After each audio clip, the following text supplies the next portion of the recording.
State Bihar Jharkhand और मैं हूं आपके साथ पूजा वशिष्ठ। देश भर में हिमाचल प्रदेश की पहचान एक शांत राज्य के रूप में है। हालांकि फिलहाल शिमला में उबाल की स्थिति है। शिमला में हिंदू समाज के लोग एकत्रित हुए तो यहाँ उबाल नजर आया। इस दौरान हिमाचल प्रदेश के लोगों ने अपना विरोध दर्ज करवाया। ये सभी लोग संजौली में बनी मस्जिद को अवैध बता रहे हैं और गिराने की मांग कर रहे थे। यही नहीं, हिंदू संगठन से जुड़े लोगों की ये भी मांग है कि बाहरी राज्यों से आने वाले लोगों पर पुलिस नजर बनाए रखे और उनकी सही तरह से वेरिफिकेशन की जाए। शिमला में तेजी से बाहरी राज्यों से आने वाले लोगों की संख्या बढ़ रही है। इससे इलाके का माहौल खराब हो रहा है। आइए अब जानते हैं कि कैसे हुई इस बड़े विवाद की शुरुआत। दरअसल शिमला के मलियाना क्षेत्र में 37 साल के विक्रम सिंह के साथ कुछ लोगों ने मारपीट की। झगड़े में विक्रम सिंह के सिर में गंभीर चोटें आई और उन्हें 14 टांके लगे। शिमला पुलिस ने मामले की गंभीरता को देखते हुए तुरंत कार्रवाई की और आरोपियों को दबोच लिया। आरोपियों में 2 नाबालिग थे। विक्रम सिंह की तरफ से ढली थाना में दर्ज की गई रिपोर्ट में बताया गया कि वो 30 अगस्त की रात 8:30 बजे अपना लोक मित्र केंद्र बंद कर घर जा रहा था। वहां एक लड़का शोर मचा रहा था। विक्रम ने उसे रोका तो वहां मोहम्मद गुलनवाज अपने अन्य साथियों के साथ आया और विक्रम को घेर कर मारपीट करने लगा।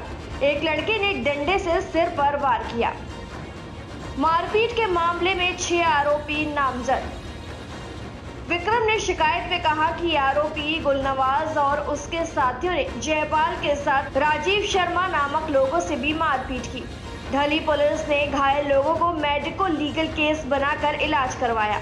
शिमला पुलिस के मुताबिक मारपीट के इस मामले में 6 आरोपियों की पहचान की गई। इन आरोपियों में गुलनवाज 32 साल, सारिक 20 साल, सैफ अली 23 साल, रोहित 23 साल, रेहान 17 साल और समीर 17 साल शामिल है। इनमें रेहान उत्तराखंड का है और अन्य सभी उत्तर प्रदेश के मुजफ्फरनगर के रहने वाले हैं। मामले की जांच एएसपी रैंक के अधिकारी रतन सिंह नेगी की निगरानी में हो रही है। पुलिस ने इससे स्थानीय दुकानदारों और बाहरी राज्य के मुस्लिम समुदाय के लोगों के बीच आपसी बहसबाजी और लड़ाई का मामला पाया, लेकिन स्थानीय लोग ऐसा नहीं मानते। हिमाचल प्रदेश विधानसभा में भी उठा मामला। मारपीट के बाद बीते रविवार को यहां यानी कि भुट्टा कुफर के पार्षद नरेंद्र ठाकुर और अन्य लोग मस्जिद के बाहर प्रदर्शन करने के लिए पहुंच गए। जैसे तैसे पुलिस ने इन्हें समझाकर वापस भेज दिया। इसके बाद बुधवार को मामला हिमाचल प्रदेश विधानसभा में भी उठा। हिमाचल प्रदेश विधानसभा के मानसून सत्र के दौरान नियम 62 ध्यान आकर्षण प्रस्ताव के तहत चौपाल से विधायक बलबीर वर्मा और शिमला से विधायक हरीश जनारथा ने ये मुद्दा उठाया। कैबिनेट मंत्री अनिरुद्ध सिंह ने स्पष्ट तौर पर कहा कि शिमला के संजौली इलाके में मस्जिद अवैध रूप से बनी है। इसका मालिकाना हक भी हिमाचल प्रदेश सरकार के पास है। इस जमीन पर कब्जा भी अवैध है। ऐसे में सवाल ये उठता है कि सरकारी जमीन पर कैसे इतना बड़ा निर्माण हो गया। उन्होंने कहा कि आम सरकारी जमीन पर तो नक्शा भी पास नहीं होना चाहिए था। अन्य जगहों पर अवैध निर्माण पर तो बिजली और पानी काट दिया जाता है, लेकिन यहाँ ऐसा नहीं हुआ। उन्होंने कहा कि इससे कई तरह के सवाल खड़े होते हैं। 14 साल से चल रहा है मामला। अनिरुद्ध सिंह ने कहा कि साल 2010 से लेकर अब तक इस मामले में 44 पेशियां हो चुकी हैं। साल 2023 में नगर निगम को ये पता चला कि इसमें प्रतिवादी पक्ष एक व्यक्ति नहीं बल्कि वक्फ बोर्ड को बनाया जाना चाहिए। उन्होंने कहा कि बेहद गैर जिम्मेदाराना है। उन्होंने ये भी कहा कि जब ये मामला विचाराधीन था तब भी यहाँ अवैध निर्माण किया गया। मस्जिद अवैध है तो उसे तोड़ा जाना चाहिए।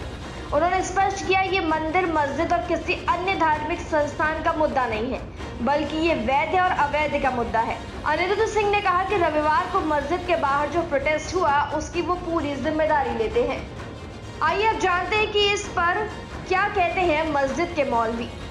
संजौली मस्जिद के मौलवी शहजाद इमाम की भी इस पूरे मामले पर प्रतिक्रिया सामने आई है। उन्होंने कहा कि ये मस्जिद साल 1947 से पहले की यहाँ बनी हुई है।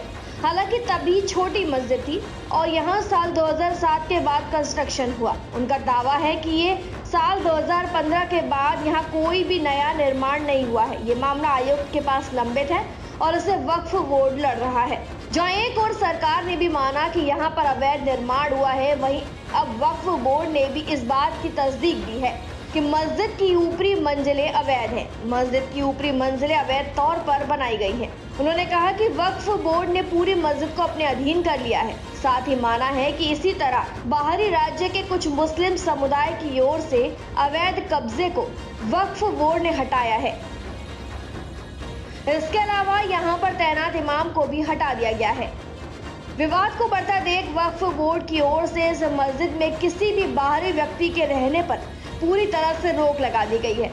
उधर प्रदर्शनकारियों की तरफ से अवैध निर्माण को तोड़ने के लिए प्रशासन को 2 दिन का समय दिया गया था।